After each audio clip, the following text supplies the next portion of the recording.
Isso é um fato, tá?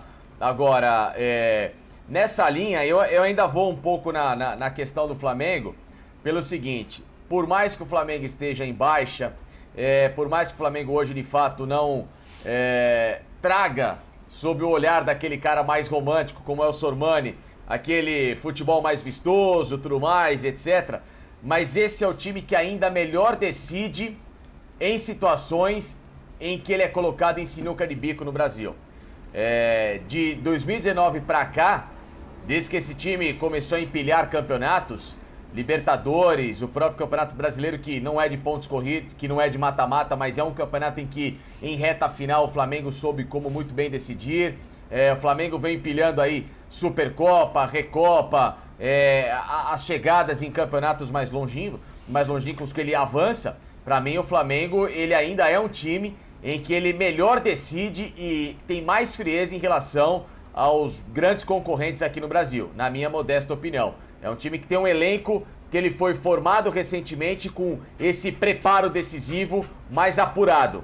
Que isso veio muito da mentalidade do Jorge Jesus, que alguns outros técnicos pegaram esse resquício, não deram uma continuidade, digamos assim, num nível que ele ganharia tudo, mas ainda segue com isso. Então esse lado psicológico para mim do Flamengo, em momentos em que ele pega adversários da mesma expressão em decisões, ele ainda para mim é muito respeitado. E é o time que ainda trabalha isso melhor. O Palmeiras tem, por exemplo, a grande chance agora de inverter essa situação. Acho que vai ser complicado, mas eu vejo ainda o Flamengo nesse nível de pressão, quando é colocado em sinuca de bico, muito forte mentalmente, apesar dos problemas. Ô Zé, nessa do Facinca aí, com a volta de Bruno Henrique, de Gabigol, o que pesa hoje? É mais a falta de ritmo, mais o entrosamento para ser esse time decisivo que o Flamengo nos acostumou a ver nos últimos tempos? Olha, Dani, pelas prévias aqui, por aquilo que eu estou assistindo, né? Eu estou lendo o que eu vi. O Diego volta, o Andreas Pereira vai jogar aberto, né? Um 4-4-2 que eles estão falando, né? E na frente o Gabigol junto com o Bruno Henrique. É um time que já tem uma base, já tem uma estrutura do meio para frente, eles já se conhecem. Vai pesar um pouquinho mais a questão da falta de ritmo, né? Que acho que 15, 20 minutos depois de aquecer, sentir o jogo, começar a pegar o timing da equipe adversária, a questão de movimentação, marcação. Aí o time vai engrenar, porque eles já estão acostumados a jogar juntos, né? Já estão acostumados, o Bruno e o Gabigol desde lá do Santos. Então acho que o entrosamento não vai ter o problema não. O problema vai ser só esse pouquinho de falta de ritmo, mas hoje é semifinal e se ganha vai para a final. Eu acho que o mais importante na cabeça dos jogadores, se eles puderem dar show, ganhar e dar show, né? Beleza. Agora se eles ganharem de 1-0 e estiverem na final, vai ter o mesmo peso também. O entrosamento na verdade é o ponto positivo, né, Facinca?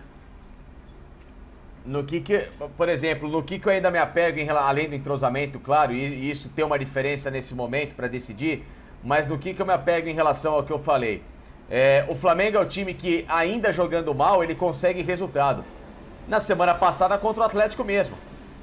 Ele fez 1-0, ele levou uma virada, e eu não sei se fosse outra equipe, terminaria o jogo empatado em 2-2, com aquele pênalti no fim e tudo mais. O Flamengo consegue esses achados. Essas situações em que, mesmo no momento ruim, ele vai lá e empata um jogo. Por exemplo, a decisão desse ano contra o Palmeiras na Supercopa foi emblemática, Sormani. Na minha visão, foi emblemática. O Flamengo tinha 2 pênaltis contrários. Ele tinha 2 match points contra. E ele conseguiu tirar e virar.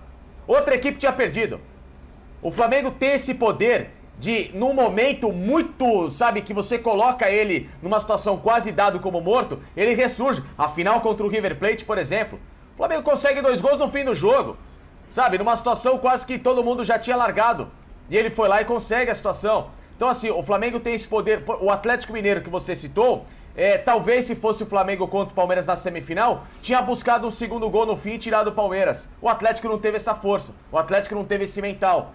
O Atlético ele conseguiu um embalo direto com o Fortaleza. Mas se talvez o jogo tivesse embolado alguma coisa aqui e acolá, eu acho que ia dar uma ingresia, como diz o nosso amigo Oswaldo Pascoal. O Flamengo, nesse momento final, a ingresia nunca acontece para ele. Então esse mental do Flamengo, para mim hoje, ele ainda é muito forte e merece muito respeito numa decisão como essa ainda. Acho que o início é importante também, né, do jogo, né? Sim. Isso vai lidar muito com a reação do torcedor. Porque se o Flamengo começa, né, marcando sob pressão, criando chance no início, aí você traz o torcedor para o seu lado, e aí esses caras, a gente sabe que essa conexão desses jogadores, principalmente os de frente, com o torcedor é muito forte, né? Mas se o Atlético consegue fazer uma marcação, então o torcedor já está um pouco... Você vê, a rede social, ela mostra muito isso. Não é momento... Muitos torcedores falam, né? Não é momento de criticar, é momento de apoiar, é momento do torcedor ser o 12º jogador. Porque já se percebe que pode acontecer no início do torcedor dar uma pressão no time. Sim. O Atlético marcar muito forte, o Flamengo não criar e o torcedor se virar um pouco contra o Renato, as atuações que o time está tendo. Então, eu acho que isso deve ser muito trabalhado na pré-eleição, né? Antes do início da partida, porque o início do jogo vai ser muito importante para o Flamengo. Essa condução do torcedor, esse apoio do torcedor vai se basear muito no que o Flamengo apresentar nos minutos iniciais. Então, Fábio, é por isso que eu entendi bem o que o Facincani falou a respeito até da eliminação do Atlético na Libertadores para o Palmeiras. Mas o momento atual do Atlético, naquela época também já era forte, né? Mas você vê, por exemplo, sai perdendo para o Santos no Mineirão e não estava jogando bem. Virou para 3-1. Sim. Saiu perdendo para o Cuiabá, que tinha empatado com o Flamengo no Maracanã. Sim. Pô, esse time segurou o empate, faz 1-0 na gente. Ainda sai perdendo com um gol do jeito que foi contra, do jeito que foi. O jogo começou 1-0 e logo de cara. Mas esse time teve forças, teve confiança e a torcida também ajudou. Porque quando você fala assim, o importante para a torcida hoje é apoiar do começo ao fim. Se ganhar de 0-0 tá bom. O que significa isso? Pô, não tá legal. Você entendeu? Porque quando você tá muito bem, você fala assim, escuta, você nem precisa pedir para a torcida apoiar. Porque você tá bem. Sim. Você não fala em ganhar por 6-0. Você fala assim, pô, se ganhar de 6-0 hoje, pelo amor de Deus, hein? Vai jogar o quê na final? Hoje tem que passar o carro, tem que passar o rodo. Mas o Facincani tem razão quando ele fala que o Flamengo, ele consegue essa força pra fazer essas viradas. Tanto é que ele tá vivo em 3 competições, gente. Sim, é o único time. Ele tá no Campeonato Brasileiro, embora uma situação difícil, mas tá. Tá na Copa do Brasil, semifinal hoje. E tá na final da Libertadores. Entendeu? Eu não tô aqui querendo tirar a importância e a grandiosidade do Flamengo nesse momento. Mas eu acho que o momento hoje é mais do Atlético do que do Flamengo. O Atlético não tem que provar nada. O Flamengo entra em campo hoje tentando provar que está tudo bem internamente, que está tudo bem dentro de campo, que o Gabriel vai jogar bem, que o Bruno Henrique não vai sentir a lesão, que o fulano, Cicrano e Beltrano... O Atlético não tem isso lá. O Atlético está tranquilo, ele está em paz. Tá. Tanto ele está em paz que ele vai jogar com um time misto contra o Fortaleza. Sim, o Atlético Mineiro, mais uma vez. Sormani está falando do Atlético Mineiro e não do Paranaense. A gente vai chegar nesse assunto já. Vamos falar desse jogo que foi 4-0 aí. É inevitável a gente... A gente tá meio que dando a final Atlético e Flamengo. Não, né? Agora, vocês falaram muito de torcedor aqui. Eu tô gostando que... R$1 milhão por ano, todo ano, desde 2016, trabalhando com robôs. Isso mesmo, 2016, 17, 18, 19 e 20. E agora em 2021, com certeza eu vou conseguir também. Eu tenho uma máquina de fazer dinheiro na minha mochila e vou te mostrar como você também pode ter a sua. Quer saber como? Clica no link aqui embaixo desse vídeo e vem comigo.